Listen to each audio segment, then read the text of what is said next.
24549599. Вчера беше ден на македонската азбука, можеме да користиме кирилица.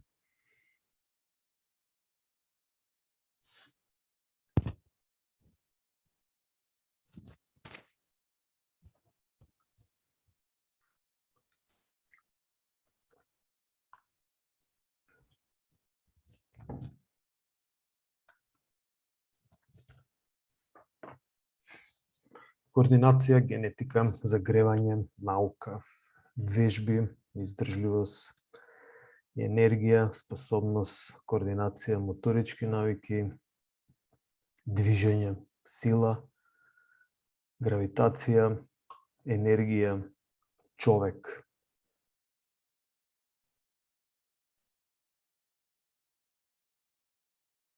Кодот е 24549599.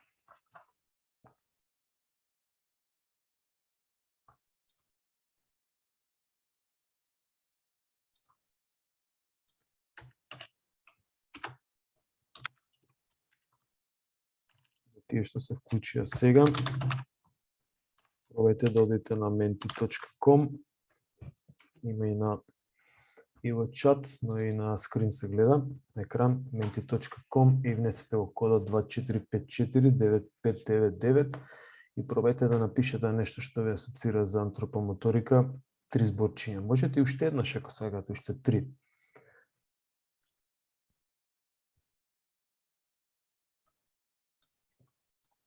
За сега 15 луѓе се вклучиле. Вкупно сме 41. По тоа можам да претпоставам дека другите се неактивни. 17, 18.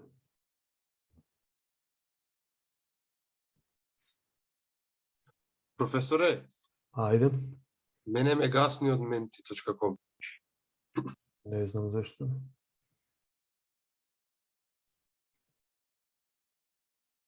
Не ви успеваат луѓето, 18 луѓе нешто напишале.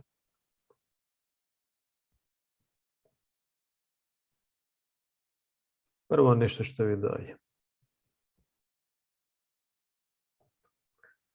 Зборчињата кои што најмногу се повторуваат, се појавуваат како најголеми. Имавме некои теми што ги зборувавме. Да, навика, да, еве.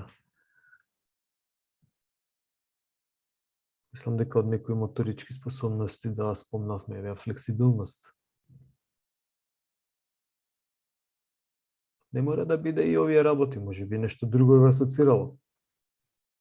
Може би ви асоцирало дека наставата, не знам, е онлайн. Сала.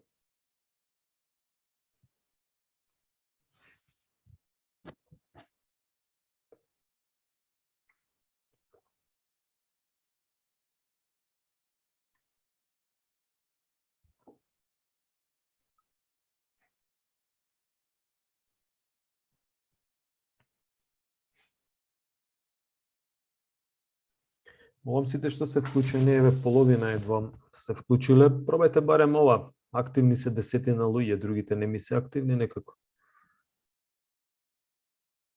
Можете и од друг мобилен да пробате, не мора од вашиот. Битно е да се конектирате на menti.com и да пробате со овој код 24549599. Може да го запишете некаде на страна.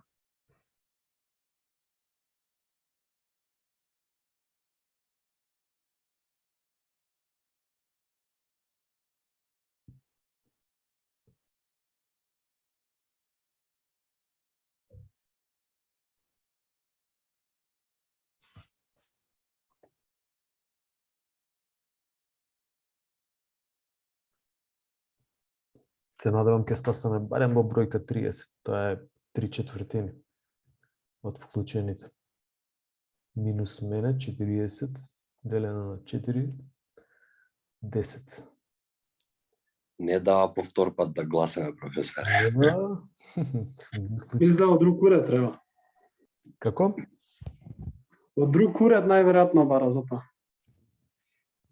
Можно е, мислам дека сега по втор пат кога го направив, не дозволив да не го стиснав. Не ја стиснав можноста по втор пат. Добро, тогаш имам чиста представа 26 луѓе се вклучиле. Другите 14 не се тоа тие што се вклучени. Или се вклучуваат само за плюс, а не важи ни плюс, ниту само присуство. Па е повторно движење, има и на кирилица, и на латиница, прецизност, вежбање.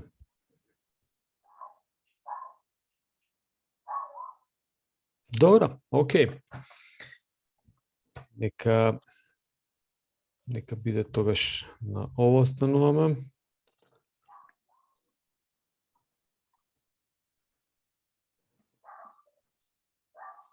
Супер. Затворено е, ви благодарам. Можете, гледавте до сега, може би ќе ви го споделам и на Facebook.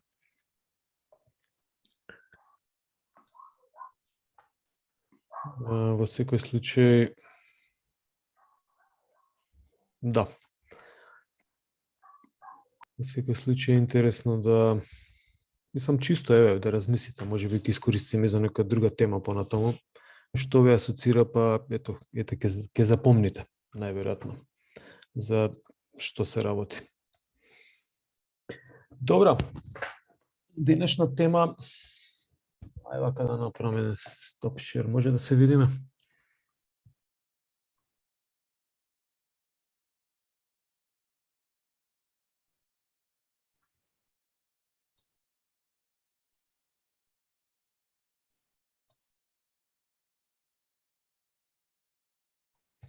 Добро, ги мотивирам колегите кои што на никаков начин не се вклучуваат, да пробаат нешто, барем да вклучат, не знам, во овие услови камера, да се видиме. Не е финтата да се вклучувате, да броиме дека има присутност, а всушност бадијала седиме. Нели? Како и да е. Денешна тема е, ќе зборуваме за координација. Имате ли некој прашање до сега за нешто? Било што?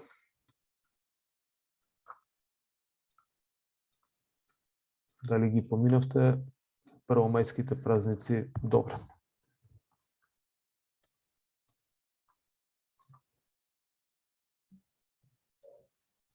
Мислам дека имам добар интернет и не се губам, така да најверојатно ме слушате.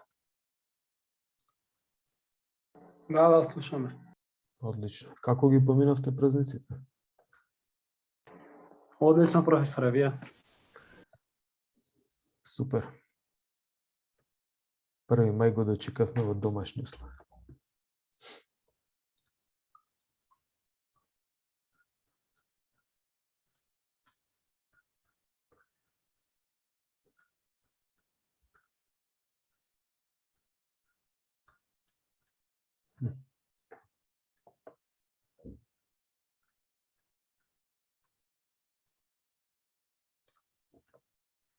Ќе морам да го искористам видеова за да можам да ви споделам понатаму.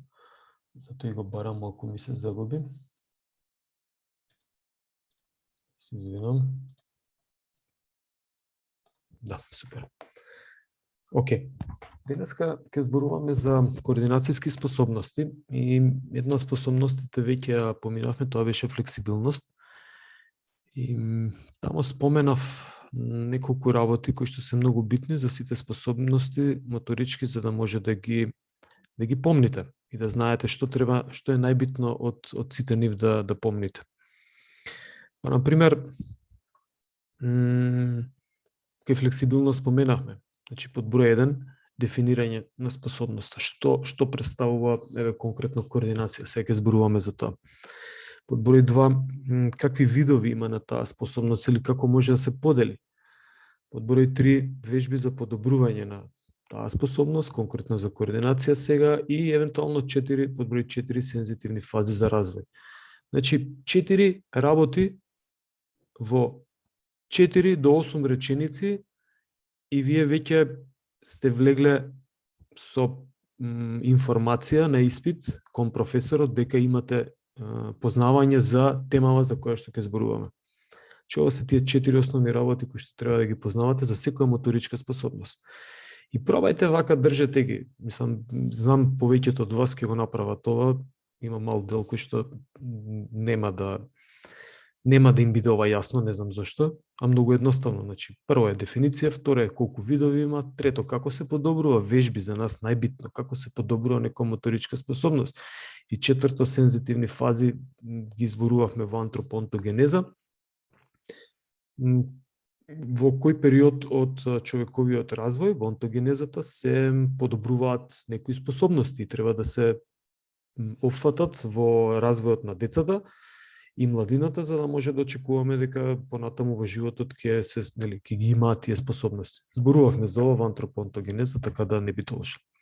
И сега конкретно кај способноста за координација, значи да, се дефинира како моторичка способност, вклучува некои, така, како што кажува првата реченица, реакцијски, ритмичко, рамнотежни, ориентацијски, диференцијацијски и флексибилни компоненти.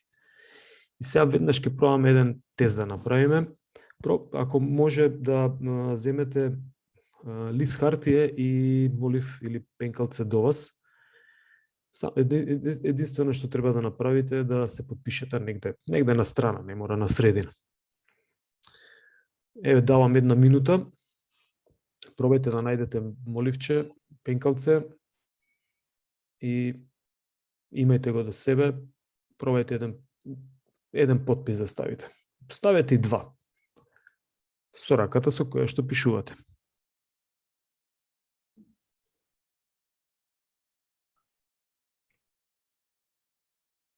Се снаоѓаме, може, најдовме едно парче ливче.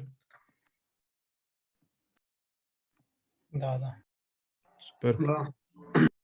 Океј. Треба само да се подпишеме? Да, подпишете се сами за себе. Ставете еден подпис докторски, може онаков, ништо што не се разбира како за една рецепта. Или било каков. Доколку пробавте со раката со која што пишувате, значи со доминантната рака најверојатно се подпишувате. Сега задача број 2 е да пробате се подпишете со недоминантната рака. Или со она, ако ја пишувам со десна рака, тогаш ќе пробам се со левата се подпишам. И пробајте да почувствувате што се случува.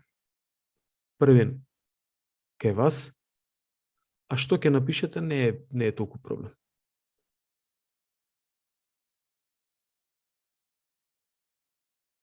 Има ли некој што успеа да се подпише? Да, ама катастрофа. Ај пробајте уште еднаш, не го гледате подписот што ќе излезе. Пробајте да почувствувате вие како вие се чувствувате додека пишувате. Дали нешто екстра ви треба, дали нешто фали, дали некаде посветувате особено внимание.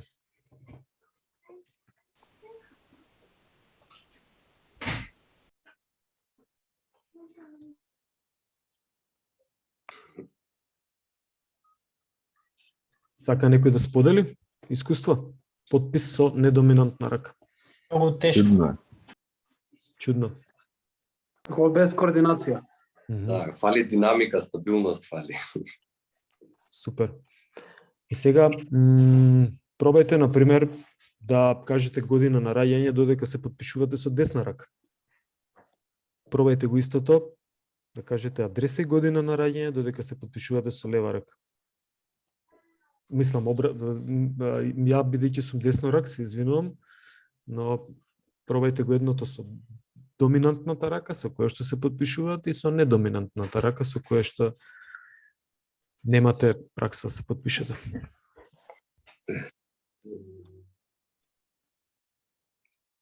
Ја заборив да се мутнам, ама смешно е. Да, дури, мислам, и интересно е, треба, најверојатно повеќето од вас ќе се соочат со потреба од екстра внимание. Па чекај сега како да ја поставам раката. Па буквата В не ја пишувам на овој начин, ја пишувам на друг начин со другата рака се. Овде некако ми доаѓа чудно. Наопачки. Наопачки, точно. Наопачки. Има низа на прашања и низа на обсервации кои што може да се приметат сами во себе. Затоа ви кажав, потписот не е битен на крајот. Интересно е вие како се чувствувате и како пробува всушност човекот, телото, умот, не само телото, умот, човекот да изреагира на ова чувство и дали побарува нешто екстра од внатре.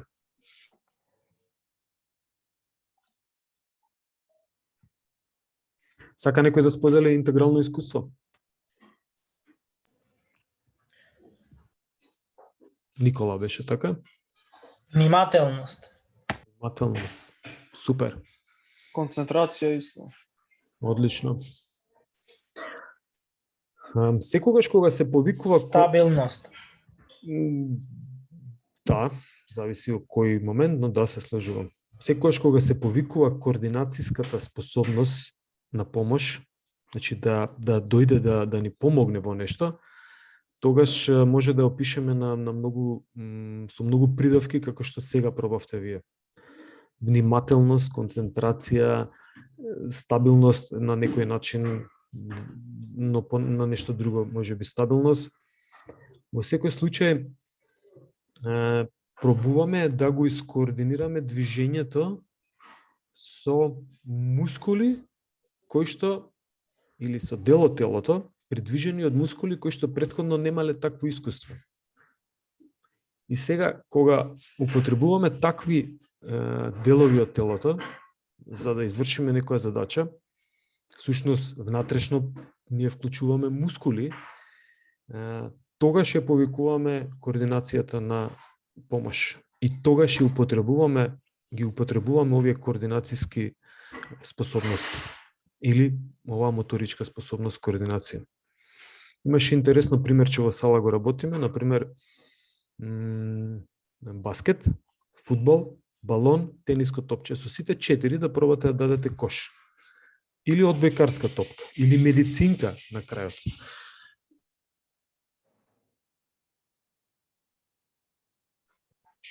И во сите овие проби, треба да се направи нов шаблон на изведба. Всушност, најверојатно ќе се соочат со истите предизвици како што сега вие пробавте, мислам се соочивте со потпишување на недоминантна рака. Во суштина, во позадина што се случува, тоа е дека централниот нервен систем или ние како битија, луѓе, пробуваме да ја решиме таа задача, изфрлање на различни тежини и обеми на топки, со помош на мускули кои што не се обучени за тоа, не направиле шаблони, сега во моментот пробуваат да ја решат задачата. И кога во тој момент пробуваме да ја решиме задачата, тогаш, мислам по неколку пати намерно повторувам, тогаш се повикува координацијата на помош. Значи ние кога сакаме да кренеме товар надворешен, тогаш ги повикуваме силовите способности на помош, вака метафорички. Значи ние ги вклучуваме тие механизми кои што се одговорни за сила, но тука ги вклучуваме механизмите кои што се одговорни да ги скоординираат движењата. Па при сфрлање на овие топчиња или сега потпишувањето, ние всушност пробуваме да синхронизираме движења, да ги синхронизираме мускулните контракции. Бидејќи и сами знаете, мислам, најверојатно треба да имате инфо, знаете, и мислам дека ја го имам споменато неколку пати. Ние кога изведуваме движење, тоа е фина и колку што може точно, прецизни информации кон мускулите се праќаат, кои мускули да се контрахираат, кои да се опуштат, кои да бидат стабилизатори и така натаму. Што значи, повторно ќе кажам, преку овој, кога правиме координацијски движења, тогаш ние ги тюнираме, ги вклучуваме мускулите, но интересно е дека најверојатно за прв пат го правиме движењето.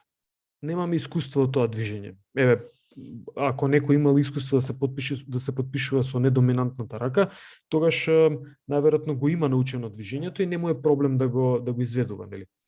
Но доколку прв пат го правите, тогаш се вклучува координацијата и тогаш ние пробуваме да го научиме движењето. Овие две работи се многу блиски, значи моторички навики или учење на нови движења, моторички навики и координацијски способности.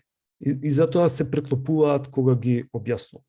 Сега, не знам, доколку ме гледате, ја изгледа дека не се гледам, на шер сум. Ова движење пробувавме да го направиме, така? Успевате да ме гледате? Да, да. Да, супер. Значи, жалам, не можам сега да вклучам, не знам зашто, на YouTube. Значи, дланките одат во сагитална рамнина, десната рака се движи кон напред, левата рака се движи кон назад и прават кругови во обратна насока. Може да пробате. Например, многу е различно доколку левата рака ја прати десната или десната левата, па движат нанапред или движат наназад. Ова е нешто малку друго. И сега го пробувавме. Тие што успеа ова да го пробуваат и да го направат, тога за нив не е проблем. Како што, например, еве за мене, кој знае колку пати го имам пробана и сум го научил. Но предизвик е за оние кои што првпат го пробуваат. Може да се пробувате, додека, само ако ви интересира, додека зборувам. И сега, тука, во овој момент, потребно е, како што кажа, координација. Потребно е, еве под број 2 рамнотежава ќе ја скокнам, кинестетичка диференцијација, да се почувствува напрегнатоста, значи, дали некои мускулчиња повеќе влечат или не. Ова е се момент на учење на движењето. Ориентација во простор, да, чекај се, дланката, која беше десната рака, оди нанапред, левата наназад. Реакција на сигнали, да пробаме да видиме, со визуелниот апарат, да пробаме да почувствуваме кинестетичка дразба додека ги движиме рацете. Чувство за ритам, точно, па ќе видите дека во еден момент можеби ќе забрзате, во друг ќе заспорите. Но во секој случај кога еве еден хинт или помош, кога се учат нови движења, секогаш многу поспоро треба да се работат, за да може да се повика координацијските способности или да имате време, всушност, полека да го прифатите движењето. Значи, како да кажем, не може да завршиме факултет за еден месец, нели? Или не може да научите велосипед да возите од првото проба. Мора да биде тоа од неколку проби или возило, мотор или автомобил или авион да научите да возите со 1 час возење. Значи, потребно е време. Приметувате дека доколку пробувате со рацете и потписот кога го работивте, се синхронизираат движењето повторно во време. Значи, тука сега пробуваме да ги синхронизираме кога едната рака оди горе, другата рака исто така оди горе. Па кога првата рака оди долу и другата рака оди долу. Значи, ги синхронизираме, може да бидат и асинхроно да работат, но сега во оваа варијанта не сум пробал. Најверојатно можат, но не би пробувал сега. Ќе треба да се мјутнам за да можам да се сконцентрирам и да ги повикам координацијските способности на помош. Под број 7 вели адекватност, да може да ги одберете најсоодветните движења. Значи да нема вишок на движења кога се изведуваат.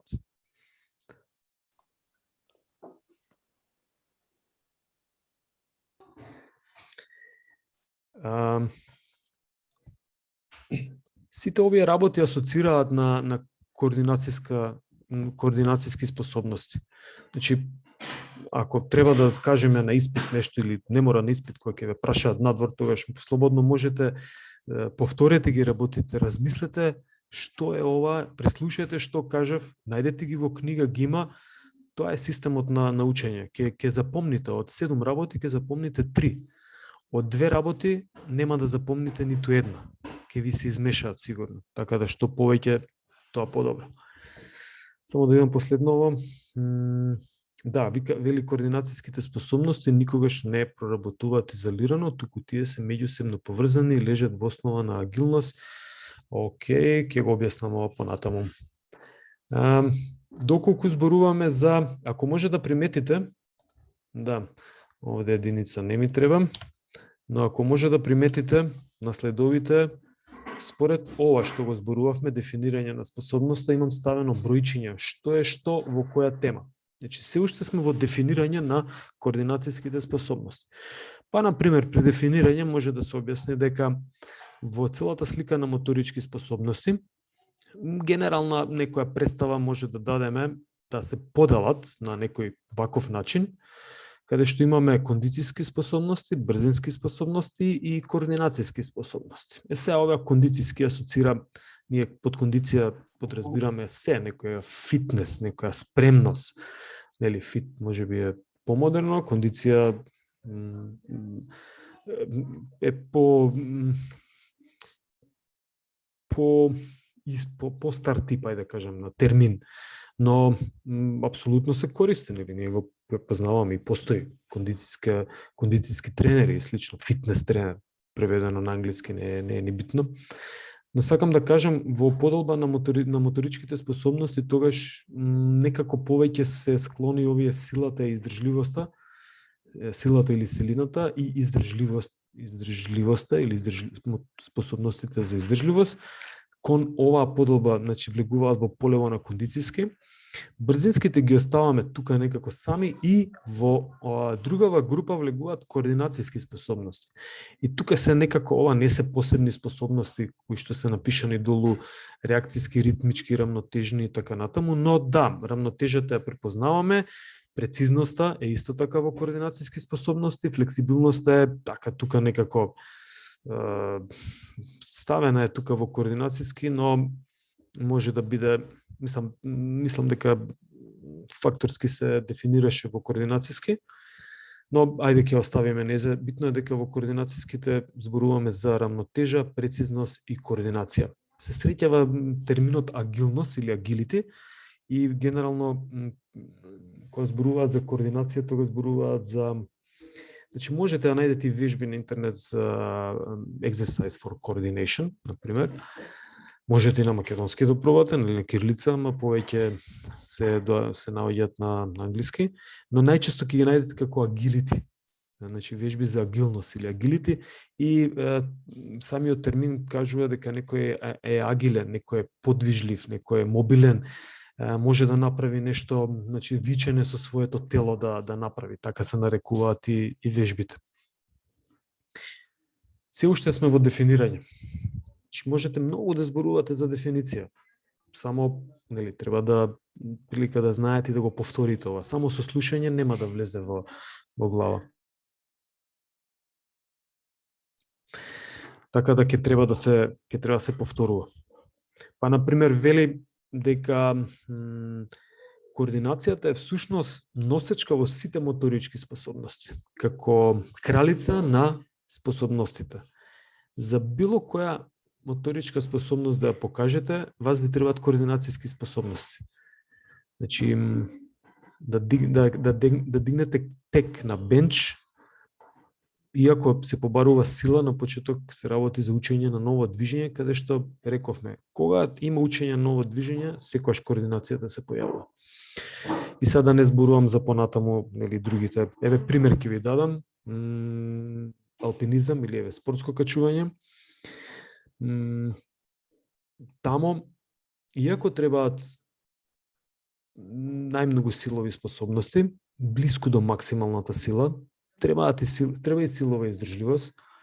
Не треба издржливост од типот на VO2, иако зависно како се качува и која категорија, нели, на насок или патеки се качува, па може најверојатно ќе треба и е некако поврзана ке тие луѓе, но поентата е дека на карпат или на зидот треба координација, како да ги поставите деловите од телото, рацете и нозете, за да може поефикасно тежиштето да го приближите поблиску и да изведете движење. Не се оди на сила, се оди на уметност, на движења кои што се претходно научени или имплементирани и знаеме како да ги, значи сепак се работи за некоја координација. И ние работевме на настава 2 дена во нормални услови, 2 дена 2 часа по 2 до 3 часа во еден ден, значи 2 дена по 2 до 3 часа сите пробуваа. И исто правевме евалуација на крајот, што е потребно, дали е потребно сила, да, сите се сложија сила, но после вториот час веќе пробавме да сконтаме дека всушност треба координација многу.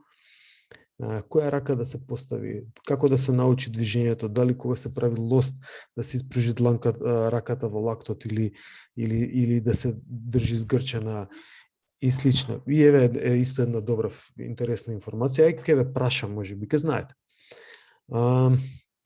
Кои делови од телото се најбитни при качување на ѕид или на карпа? Рацете или носете? Што мисли? Раце. Пратете. Рацете и двете. Нозете се најбитни. Нозете се најбитни. Иако нели еве делува се ова, многу желам што немаме настава со физичко присуство. Нозете се најголемата мускулна група и нормално таа треба да се искористи за да нели може да издржите, да ги изведувате движењата. И затоа се учат, и затоа треба многу координација за да може да се движат луѓето по карпа или по треба сила нормално, но треба и координација и учење на движење. И добро да не должам, сакав да кажам дека координацијските способности се некако кралица на сите моторички способности, како што нели атлетиката нарекуваат кралица на спортовите. Да, се манифестира со учество на други способности. Значи не може само тоа се испреплетени квалитети на човекот на физички план, додека пробувавме да ги изведеме движењата нели со рацете, ние нормално дека употребуваме и силови способности, ако не ги чувствуваме затоа што е многу мала сила, но сепак се употребува. Ако го работиме тоа 1 минута или 2 минути, ја повикуваме издржливоста на помош. Сакам да кажам, се преплетуваат работите, способностите. Не може да издвоиме само една. Дури и брзина, кога работиме спринт, особено на почетокот, кога се тренира, и таму има координација, има меѓумускулна координација. Значи, таа се тренира за да може да се добие некој бенефит. Покрај изведувањето на движењата, скок во далечина исто. Се тренира движењето, се тренира всушност таа меѓумускулна координација која што ја има и таа и се повикува понатаму, но некако вметната како шаблон кога веќе ќе ја добиеме или кога ќе ја научиме и тогаш само се повикува на помош. Сликата кажува дека организатор на движењето е координација, другите способности се тука за помош. Точно, кај Зациорски, споделена ви е книгата, координацијата е прв критериум на снодливост. Значи, тој што има добри координацијски способности, тој ќе се снајде како да го изведе движењето, например, ќе се снајде како да падне во скијање, доколку нели се случи да треба да падне, не само во скијање, во сала, додека се случува, например, да некој не знае да се снајде или што да направи, тоа тоа инстинктивно, не зборуваме сега дека треба некој да размислува како да паѓа, но тој пример прв ми дојде на ум. Едноставно се снаоѓа во, конкретно го земав како пример паѓањето, но се снаоѓа во било кое друго движење. Кога ќе му покажете движење на некој детенце, на група на дечиња, ќе приметите дека повеќето, мислам, нормално, дали повеќето или одредена група на дечиња, ќе се снајдат многу побрзо од другите. Што значи дека тука координацијските способности ќе нив некако доминираат. Не дека и другите нема да доминираат способности, но може да потврдиме дека теорија да поставиме дека овие дечиња имаат добра координација. Понатаму со тестови тоа може да се истестира и да се спореди таа група што сме земале, да видиме дали е вистина или не. Можеби има и други некои сајд странични фактори кои што ќе влијаат, но секој зборуваме дека снодливоста, особено на моторички план, е еден од критериумите за координацијата. Се уште сме на број 1, се уште дефинирам. Вели, кога се среќава координацијата, еве ви испитно прашање. Дали ке движење што го знаеш или ке движење што не го знаеш? Ке движење што не го знаеме. Да, многу пати повторив, некои работи ги повторувам на секој час и тие сам најверојатно се битни и се добри да се запомнат, на некого сум му досаден, но ќе продолжам да ги повторувам. Така да, сакате да им дадете на дечиња да ги анимирате, да врне надвор, вие сте на камп, летен, зимски, сакате нешто да направите, дајте им да решаваат задача со своето тело. Сите ќе бидат, не за да ги смирите, туку сите ќе бидат покрај тоа што ќе бидат мирни, ќе бидат вклучени во работата, правите една добра работа, значи прво ги физички или моторички ги активирате, второ ги учите, го создавате фондот на движењата, ке децата ги анимирате и сега да не редам какви се бенефити има, нормално да не биде тоа, кој го памти Чигаљ Макс имаше една серија, човекот што одеше на сајла врзана меѓу две згради, значи да не зборуваме за такви видови на вежби, зборуваме за нешто што е нели прилагодено за таа возраст, па дури и ке повозрастни луѓе. Значи спортистите сакаат да си играат, да прават финти пред тренинг, после тренинг, значи едноставно сакаат да решаваат некои задачи со своето тело. Тоа е тоа, наместо крстозбор или некоја таква мозгалица, може да се вклучи нели, решавање на задачи со своето тело.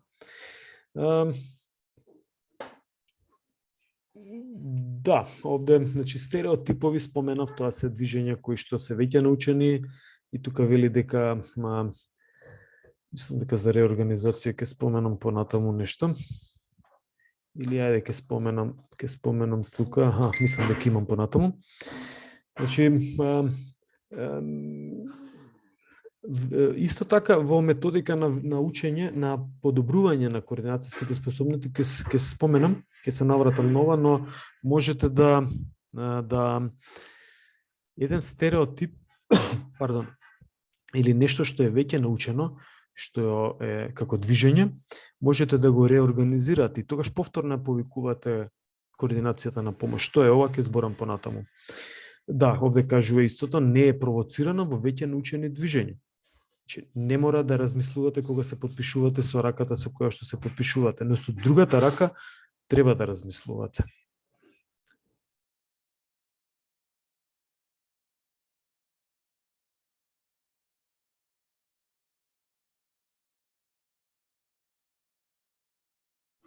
Се извинувам.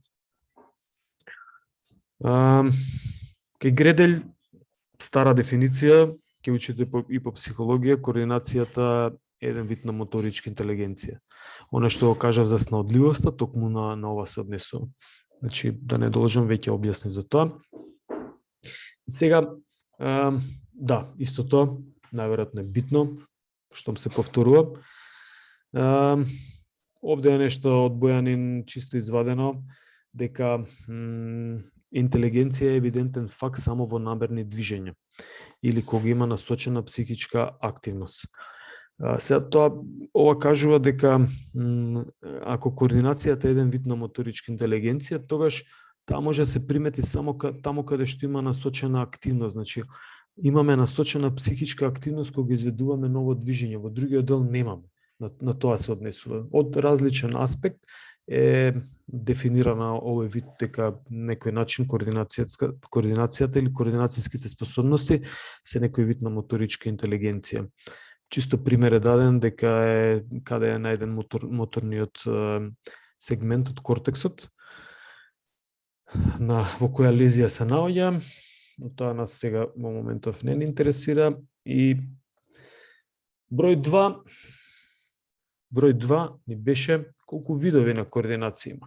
Мислам дека во дефиницијата така малку се насетуваше, не можеме оштро да кажеме колку видови на координација има, но во еден момент споменав дека нели зборуваме за рамнотежа, кинестетичка диференцијација, не се ова видови на координација, туку така некои може ги да кажеме што се вклучува во себе координацијата и не се подолби, но што опфаќа. Нели, како што силата може да опфати сила, например, вежби за растење на мускулите, вежби за максимална снага, вежби за издржливост, вежби за експлозивност и слично, така и координацијските способности, што се во себе може да опфатат. Па затоа број 2 го имам скокнато, кое што треба да биде подолба и видови на таа способност, и одам на број 3, каде што се вежби за подобрување на таа способност. И сега, како да се изведуваат вежбите? Малку абстрактно, но може преку примерчиња да земам. Например, едноставно поскокнување со јаженце. Ги пуштив тие видеа, кој имаше желба можеше да проба, може и се уште да проба. Па вели да има голема вариабилност на движењата.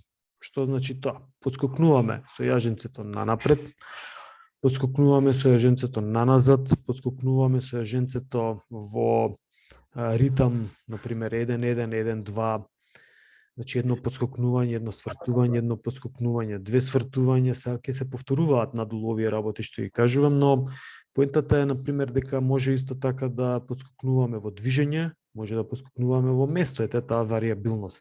Може да подскокнуваме да смислуваме разни движења со нозете, па на секое подскокнување нозете да направат некоја, например, од оние ставови што ги учевме, расчекорен, токмоножен, исчекорен со десна напред, значи еве вариабилност на движење, а сепак да има вртење на јаженцето.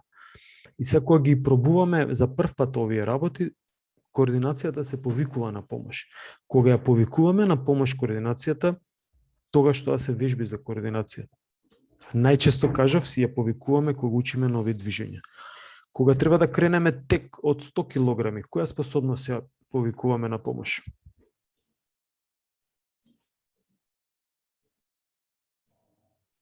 Сега ќе се јават или Никола, или Мартин, или јас сум исклучен од интернет. Другите не се јавуваат. Која способност ја појавуваме? Кој мускул само рековте? Треба да подкренеме 100 кг било каков тек. 200 кг било каков тек. Која способност ќе ја повикаме на помош? Силината, нели? Точно. Која способност ќе ја повикаме кога треба да се направи некој брзо движење? Брзинските способности. И така натаму. Под број 2, подобратен редослед. Кажав ке јаженцето, го вртам јаженцето нанапред, па го вртам јаженцето наназад. Нели? Да се менува ритамот. Работам, например, овде под жолтиот текст има некои други примерчиња, може да се ги прочита дека ја зборувам, но еве ке јаженцето. Да се менува ритамот, значи работам едно подскокнување, едно свртување и веднаш продолжувам едно подскокнување, две свртувања. Значи два пати да го протнам јаженцето, па после одам на две подскокнувања, едно свртување. Тоа е тој ритам што се, значи не брзината, туку ритамот на изведба на движењето. Различни почетни положби. Почетна положба може да биде, можам да поскокнувам на паркет во сала, можам да поскокнувам на трамполина, на часовите, најмногу часови за координација, на практични часови, најмногу имавме за координација и се уште ќе имаме. Во иднина, ако е наставата со физичко присуство, слободно може да присуствувате. И таму работевме поскокнување на трамполина, нели кажав, јаженце скоро секој час работевме. Па, например, подскокнување со јаженце на трамполина, подскокнување од одскочна штица, се ова е како почетна положбина, кој се повторно вариабилност на движењата може да биде. Па понатаму може да работиме со, еве тука брзината, значи различно од ритамот.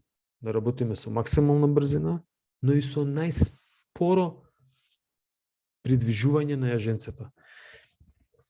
Пардон, и тука и многу бавно кога го движиме јаженцето, повторно се појавува координацијата како способност, затоа што треба да го ускладиме движењето на телото со бавното движење на јаженцето. Па на прва, доколку не размислувате или доколку нема психичка активност насочена кон движењето, тогаш се прави грешка од типот дека јаженцето не може да се протне.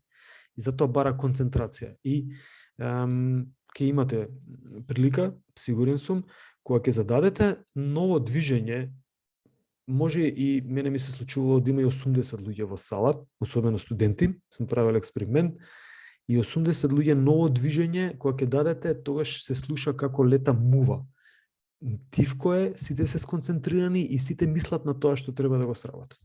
Зошто? Затоа што треба да има психичка насочена активност кон изведба на движењето. Може да го смалите видеокругот, па, например, некои вежби може да се изведат со затворање на очи и слично, но дали треба да се внимава на безбедноста, или како се примаат информациите, свртен со грб и слично. Па, нели, голмански вежби, завртене со грб, топката се шутира, се насочува кон голот и треба, кога ќе кажам хоп, да се заврти и тогаш да проба да ја фати топката.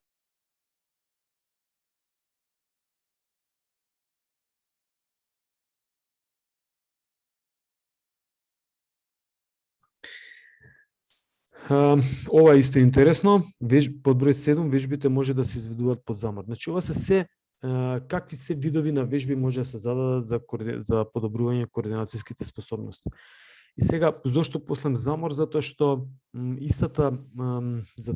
истото движење кое што веќе го знаете, кога сме заморени, треба повторно психичка активност за да може да го изведеме, најверојатно, доколку не е усовршено ептен добро, и тогаш повторно се повикува координацијата на помош, но треба да се внимава дека кај вежбите кога е човекот заморен, тогаш многу лесно може да настанат повреди. Но методски, како пример, да, може да се, например, зададат едноставни работи, не мора нешто што е опасно за да може да направи, нели, повреда. Се уште сме кај број 3, како се подобрува координацијските способности. Па вели, кај методика, чисто некои примери, например, необични почетни положби, претходно ги кажав, работите со различна подлога, еден пример, се работи како лик во огледало, имавме вакви вежби за координација и се уште има во практикумот и во целиот курикулум за антропомоторика.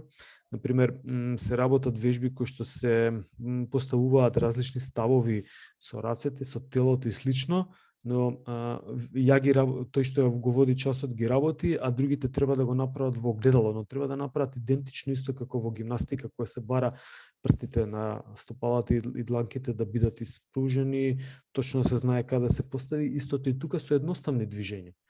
Ама прв пат се среќавате со нив и треба да ги изведете. И не само на овие движења, може се да се работи во огледало. Значи, тој што задава, вие да работите како што тој што задава, или, например, да работите доколку тој се заврти со грб кон вас, па да го имитирате, но замислете дека не е завртен со грб. Менување на граници на простор во кој што се движиме, да, например, во фудбал, вежби на скратен простор. Тука многу треба да има размислување како да се реши задачата од противникот да се побегне, да се додаде топката до соиграчот свој, ако е дури на голови, да се даде гол. Значи, ама се тоа се случува на скратен простор. И сега, на што асоцира ова скратен простор? Ова асоцира на почетокот кога ви кажав дека, кој слайд сме, само да не го промашам, 10-ка, на почетокот кога кажав дека треба време, да, некаде тука зборував за времето, мислам дека беше синхронизација на движење. Доколку сакате да научите движење, дека ви треба време, подолго да го направите тоа во движењето, во што поспоро да го изведете движењето. И сега, ако се скрати просторот, кај сме 10-ка, ако се скрати просторот, времето ќе се скрати на реакција или ќе се намали во фудбалскава игра конкретно? Ќе се намали. И на тој начин се провоцира, повторно се повикува на помош таа психичка активност, сушност која што е многу врзана со координација. Значи, треба да мислиме, треба да мислам како да ја решам задачата. Тука има подобрување на координацијата, затоа што работиме, нели, не размислуваме, ние веќе ги имаме имплементирано движењата на дриблинг, на водење, пасна топка и слично, а сега тука треба во функција да го ставиме тоа. Тоа е нешто слично и ке функционален тренинг, кој веќе споменав, но за него кој зборуваме понатаму. Да се усложни работата со дополнителни движења, например, жонглирате топчиња со 3 топчиња, жонглирате 3 топчиња, не мора 4 да бидат. Знае некој да жонглира 4 топчиња или 3 или 2 со една рака. Еви супер примерче, 2 топчиња со една рака, пробајте. Тоа е патот како да научите жонглирање со 3 топчиња. Многу интересно. Ја дури се направив од ориз топчиња, затоа што се меки, не отскокнуваат, за да може подобро да ги фатам во дланка. А на почетокот учев со балони. Зошто со балони? Затоа што балоните поспоро паѓаат. Имам време да размислам, да се наместам. Повторно врзано нели со она што ви го кажував за времето. Дека ви треба време при изведба на високо координацијски движење. И кога полека ги изведувате, тогаш да, тоа ќе се имплементира, ќе се внесе embodied, значи ќе стане дел од телото. Всушност се имплементира некаде во во умот, но мускулите научуваат да го изведуваат движењето. Па понатаму може со тениски топчиња или со нешто друго. Но сакав да кажам, жонглирате со 3 топчиња и знаете да жонглирате. Ама како ќе ја усложнам задачата? Ќе му кажете на ученикот или ученичката да проба да седне и да продолжи да жонглира и да не ги испушти топчињата и повторно да стане. Значи, веќе усложнувате задачата и не само тоа. Например, се усложнува задачата со подскокнување со јаженца, каде што изведувате од вртење нанапред на јаженцето да го донесете во вртење наназад. Тоа на видеата ги имам објаснето. Или обратно, од свртување на јаженцето наназад да почнете да го вртите нанапред. Така да ме слушате? Да. Да. Мене ми се појави дека сега може да го гледате мојот скрин, ама најверојатно го гледате постојано. Океј. Се гледа, професор. Да, супер. Значи, усложнувањето на работите е од причина што, само да видам, да, ќе ги кажеме понатаму, значи, треба да се усложнат со повторно да има дали вариабилитет, дали да е потешка задачата и слично, тога се повикуваат, координацијата повторно се повикува на помош. И сега промена на задачи на учесници во групна активност. Да, значи, доколку е во група и некои изведуваат различни активности, тогаш ги менуваме, секој да проба да изведе по нешто. Повторно сме кај методика. Овде се повторува кои се критериуми за оценка на координација. Како да процениме? Значи, ако на почетокот кажав дека кај ни беше прв критериум на координацијата е прв критериум на снодливост. Сега ние тука зборуваме за кои се критериуми на координација. Па, например, што провоцира координацијата? Организирање на силите и движењата во време и простор. Тоа го зборував со топките за кошарка, нели, и фудбал, балонче, тениска топка, одбојкарска топка, да пробате да ги, додека се шутира на кош, додека си сврла топката кон кошот, кон обрачот, да пробаме, треба всушност ние да ги изорганизираме силите. И нема да биде истата сила излезна кога се придвижува или кога пробуваме да ја шутнеме, да го изфрлиме балонот, отколку медицинката. Значи, тотално различна организација на силите требаат. И сега, значи, способност повторно да се изведат движењата со зачување на основни негови одлики. Ова е нешто слично како ке моторички навики, кога е автоматизирано движењето, кога ќе може да го изведеме постојано. Значи, и втор пат, и трет пат, и четврт пат, и секогаш да ги зачуваме основните негови одлики на движењето.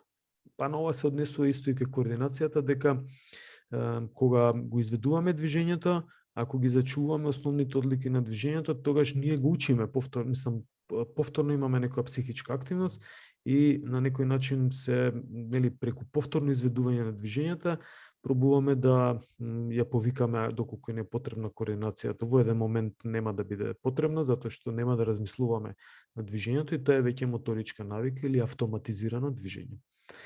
А ова третото е способност да се престројат движењата. Значи, кој има добра координацијска способност? Оној кој што може, додека жонглирал со топчиња, со 3 топчиња, да во првиот момент се снајде како да седне и да се уште ги жонглира топчињата и како да повторно стане и се уште топчињата се во воздух да не му паднат. Значи тоа е да се престројат на некој начин движењата. Или ако се движеле топчињата во една насока, сега да се движат во друга насока. Ова третото е сушност исто метода за подобрување на координацијата, каде што, нели, покрај тоа што може да ја процениме како критериум, кој има подобра, па дали двајца или тројца кои што жонглираат со топчиња и знаат беспрекорно да работат, кој од нив ќе направи најмалку грешки при ново изменетото движење, да седне и да стане. Но исто така, сите овие критериуми кои што се споменати и се претходно што е споменато може да се искористи како примери на вежби. Значи, што се може да направите за да подобрите координацијата. И ако може, сега ќе приметите на следните предавања за другите силови способности, дека некако се намалува кај другите способности овој вид на активности кои што може да ги, значи, да ги изведувате, кај другите способности е некако намален. Например, флексибилност, велиме, да, постојано истегнуваш мускул. Постојано треба да го направиш истиот принцип, значи треба да го истегнеш мускулот и тогаш ќе има подобрување на флексибилност. Кај издржливоста, дека треба постојано да внимаваме да бидеме дали во аеробна или во анаеробна зона, кај силовите способности ќе зборуваме, но имат некој начин лимитиран број на критериуми кои што може да се имплементираат. Значи, не зборувам за вежби. Кај сило и кај сите други способности може да изведете милион вежби, многу вежби. Но зборувам за основни принципи. Кај координацијата овие принципи се огромен број. Значи, и затоа е интересна и некако на студентите кога им се каже на испит, кажете ми нешто за координација, се блокираат, не знаат што конкретно треба да кажат, а има за зборување многу. И е многу интересна и ве мотивирам дека она треба да биде дел од, особено кај помладите, дел од секоја физичка активност. Затоа што тука е суштината во развивање на координацијата и учење на нови движења. Има ли нешто до тука да е нејасно или некој прашање или примерче ваше, нешто? Бидејќи стасавме до број 4. Број 4 вели сензитивни фази. Кога? Во онтогенезата најдобро и најмногу може да се, тоа е тоа, ќе се вратам на првиот слайд, значи зборуваме за некој вид на сензитивни фази. И вели повеќе автори, нели, да може да се цитираат и информациите се некако сублимирани од повеќе автори. Вели 7 до 10 години. Околу 11 година. Јас сум за тоа дека треба од порано да се дава. Ако не оди, но треба да се даде да пробуваат движење. Повторно ви кажав, безбедни да бидат движењата, не да биде нешто што не е за таа возраст. Овде имам нешто интересно, ќе го споделам, кој го интересира, може ми на драйв да го ставам, да си го симне. Едно постерче за развој на моторика кај деца. Го барав кога беше за онтогенеза и не можев да го најдам.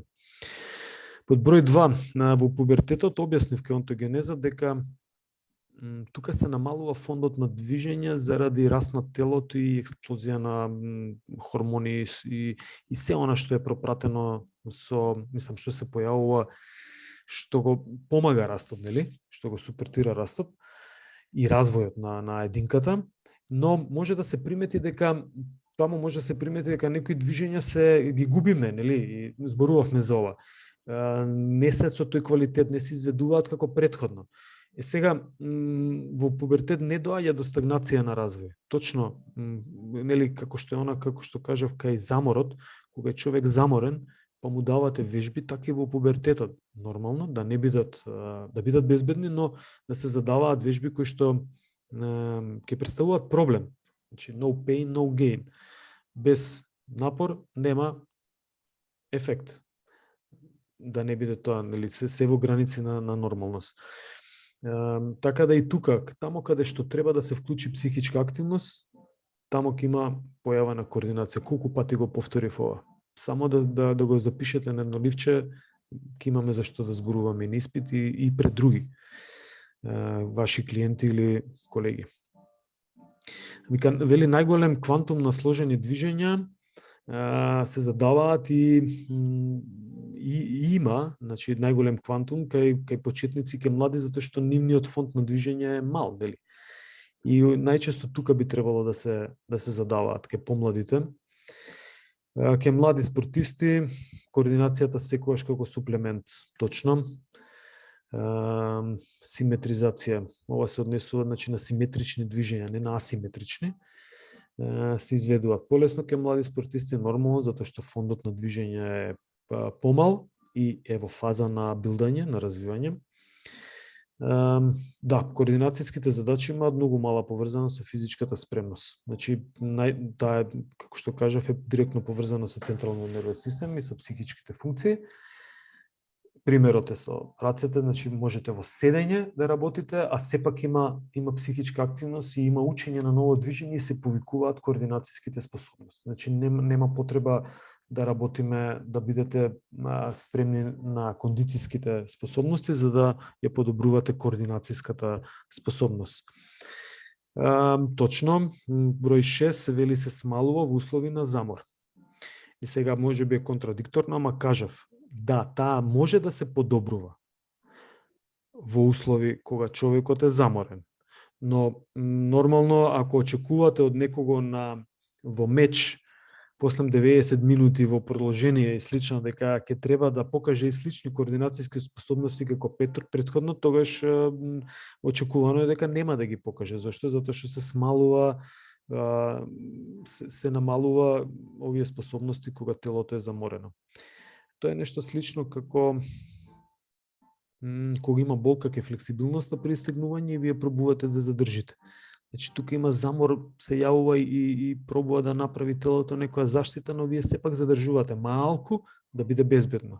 Така да и ова, факт е дека треба да имаме предвид дека координацијата се намалува во услови на замор, но може да се подобрува ако е тоа во методика, не на надпревар. Нема логика, нели, на надпревар не подобруваме ништо.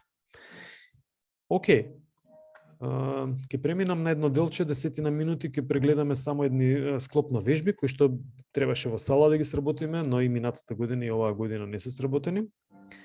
Додека се префрлувам со скрин, како се некој скрин? Монитор. Со мониторот или тоа што го гледате, дали имате некои прашања за ова?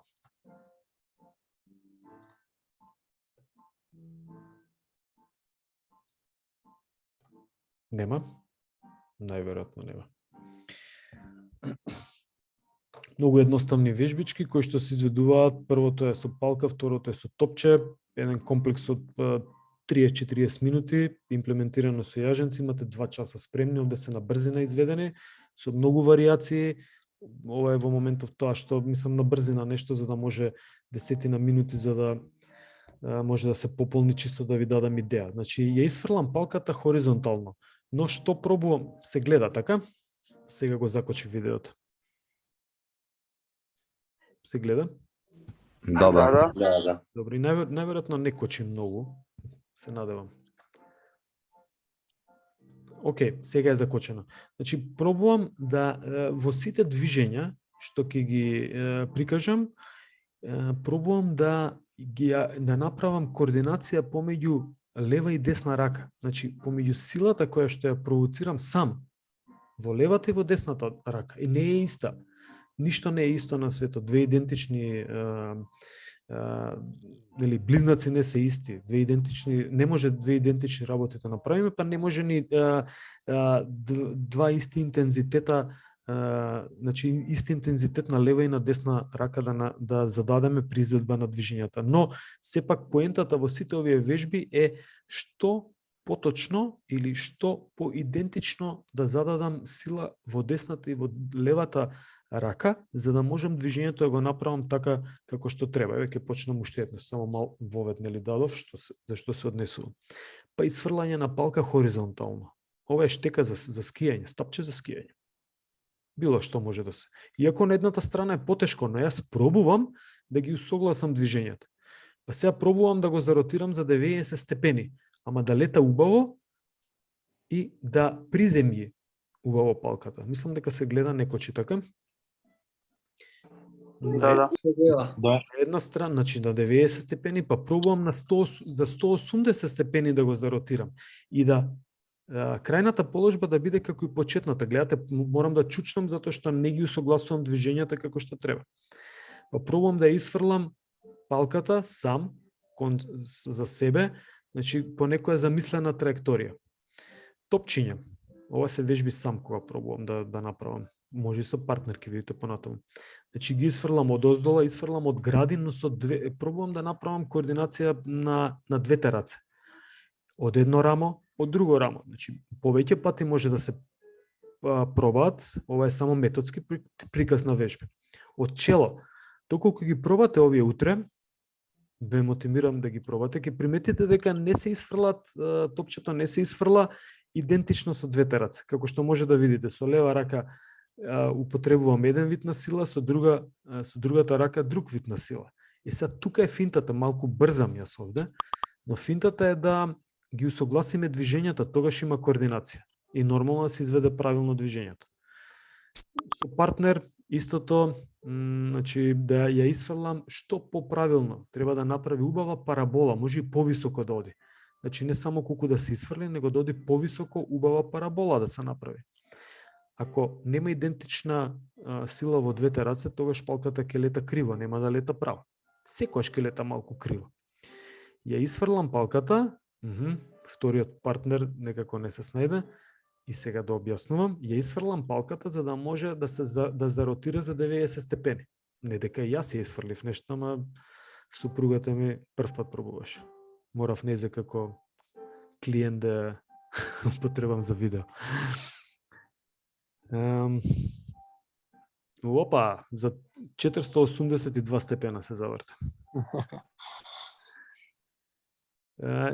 Било што може да задавате. Вариабилноста е голема, но треба да се проба да се гледате едноставни вежбички, но чисто меѓумускулна координација вежбаме. И сега тука треба да се замислиме. Исто и во овие услови при изведба и по 30-40 студенти има тишина затоа што треба концентрација. Има и забава, нормално работиме вежби, мора се да биде забавно, не само да биде како роботи да го сработиме часот и што сме запомниле ништо. Изфрлање еден кон друг, објаснувам како да лета палката, затоа што најверојатно јас нема да изфрлам како што треба. Ми се погоди добре. Гледате со што се соочува тој што пробува прв пат и евентуално сум го водел часов, па отприлика ги знам движењата, ми се познати. Гледате прв пат кога се соочува човек со нешто. Значи, тотално мора да употреби, да насочи психичка активност кон движењето. И тугаш се побарува координацијата како способност. Сега треба за 360 степени да заротира палката. Добро, мене ми успеа. Опа, 522 степена повторно. Но тука се побарува координација. Не еднаш, кога ќе пробате десетина пати, па сменете вежба, тога се побарува координација. Две палки. Едниот од оздола, другиот од озгора. Супер. Да. Повторно идентично. Значи, еве, ја усложнувам задачата. Сега покрај тоа што треба да изфрлам, ама не само да изфрлам колку да изфрлам палката, туку треба да изфрлам со синхронизирани движења, треба да го насочам моето движење кон прифаќање на палката. Значи се усложнува действието. И тука има координација. И сега ќе кажете, добра палка, дај нешто тука, тегови, нешто, трчаме да се испотиме. Едноставни вежбички кои што за деца, покрај тоа што ќе им дадете да пешачат или нешто друго да прават, можете да им дадете вакви вежбички, ќе бидат супер, ќе биде за нив. Можете да дадете вакви вежби за спортисти за загревање. И нормално ќе би требало да бидат интересни. Секоја зависи начинот на како се задава. Тоа беше хоризонтално. Да. Најчесто се случува да при оваа вежба, мислам дека да, нема да менуваме правец, значи само околу себе да се завртам, но треба да повторно ја оставам палката, да не ја паднам сам, значи да пробам што повертикално да оставам.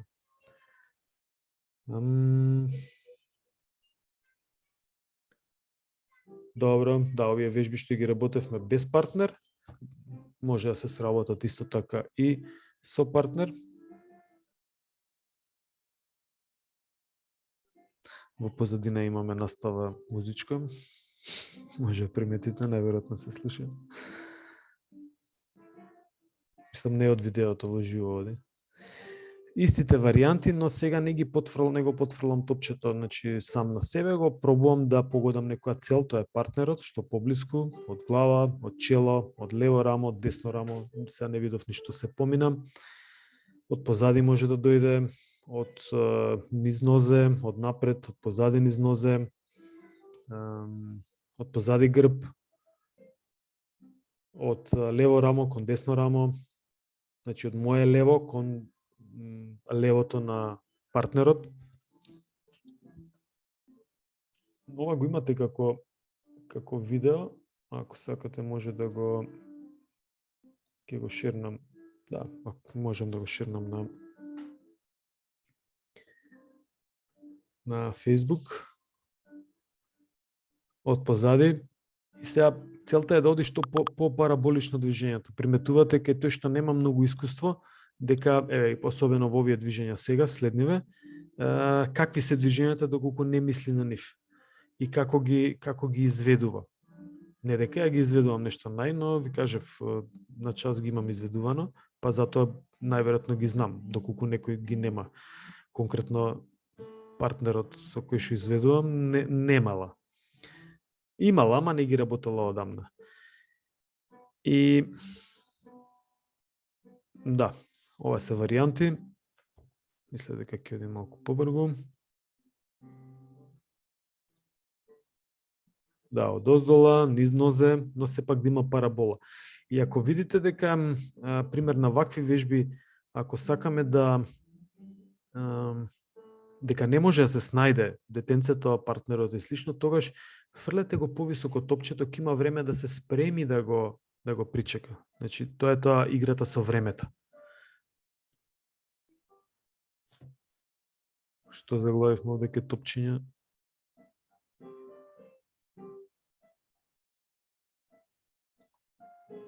Мислам дека ги поминавме или не ги поминавме овие. Ке ги уврзам малку. Добро, од позади. Ова не го изгледавме. Супер, само да видам што имам друго. Ми ќе ви оставам да го изведете. Две топчиња, да, како варијанта ќе заборавев скроз. Значи, две топчиња повторно, како што беа две палки. Едниот од оздола, другиот од оздола и целта сега ќе биде повторно синхронизирање на движењата. Сега ова е интересно. Значи, две топчиња, ама гледате како ги пуштам. Хоп. Треба и ја да внимавам како ги пуштам, треба и партнерот да се снајде за да може да ги фати во исто време. Брзо доаѓаат. Ова не се балончиња, брзо доаѓаат. Ако најдам едно видео, ќе ви го пуштам и тоа како работиме со балони на час на физичко. Исто 40 на студенти презадоволни. Беа, затоа што единствена цел, мислам, од часот излезе дека кога ги прашав што сакате да бидете кога ќе пораснете, деца.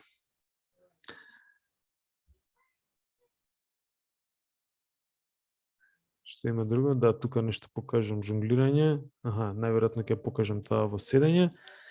Па може да пробате со една рака, значи во една насока, во друга насока, може да пробате 3 топчиња. Сега one man show. Да. Пример. За дечиње и ова ќе биде проблем. Значи, ова жонглирање на две топчиња со две раце. Кај повозрастни може и кај дечиња, значи еве ви со една рака две топчиња. Ова се координација побарува. Со лева па со десна рака. Левата рака ми е малку ќорава, па приметувате дека не ги вртам како што треба, се поместувам од место. Може задачата да биде кај тие што знаат да жонглираат, не ги поместува стопалата од место.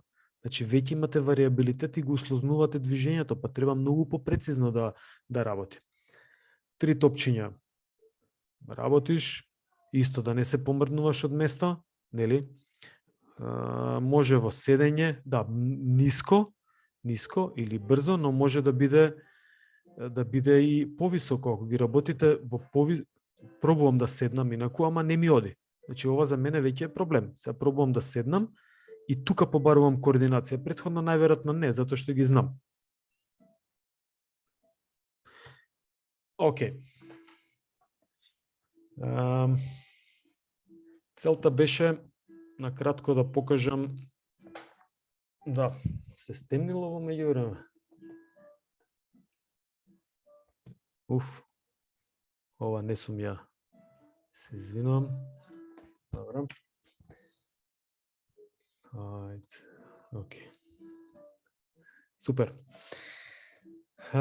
Се надевам успеав да доловам малку со што се соочуваат со што се соочува наставникот или тренерот кога треба да зададе вежби за координација или да провери координација или да особено да бете подобри кај дечиња и на кратко што се, него дел од примери вежби кои што може да се искористат.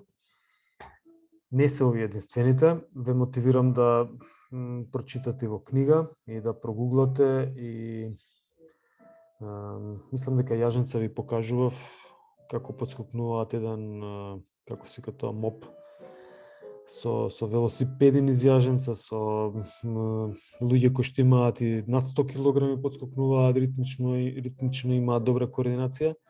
Значи, се што може да провоцира координација, се ваше. Имате ли некој прашање? Коментар? Супер беше предавањето, професоре. Фала, да, не сум љубител на на комплименти. Поентата ми е, дури ако има, да не, фала Марте, не ме сваќа погрешно. Интересно дека мислам. Да, ценам, туку секогаш може подобро и не може во час и половина, особено за координација е страшно. Не може да направиме муабет и додека не се проба на час. Тоа е финтата. Но се надевам дека барем колку толку нешто испровоцира. Значи тоа ми е целта, секој предавање да испровоцирам нешто кај вас.